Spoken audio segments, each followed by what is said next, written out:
In this video, I'm going to show you how to link pages in PDF XChange Editor. Now, the first thing you have to do, of course, you must have multiple pages to be able to link them. Like me, I have 3 over here, and then you must have something you would like to link. So for this tutorial, I'm just going to link this body word to page 2, and then this mind word to page 3, okay? So it's that easy.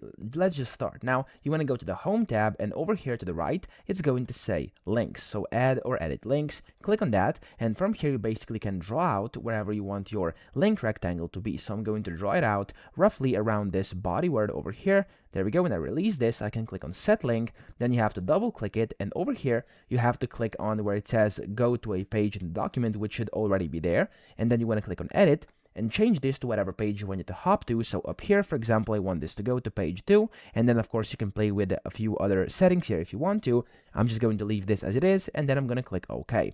Now after that, click OK again, and when I now click on this, you'll be able to see if I go to the hand tool, it's going to take me directly to page 2. Now of course you can do this for any page and for anything inside your document. As you can see here, for example, if I do it for the mind over here, I'm going to do add link or links, and I'm going to draw over this here as well. There we go, and then set link, double click, and then I'm going to go to page 3 here, press OK, OK, and now with the hand tool, you can see the second word. So this first word, the body, takes me to the second page, but mind takes me to the third page. So that's how to link pages. I hope this video helped you out. If it did, please subscribe to the channel and help me out as well.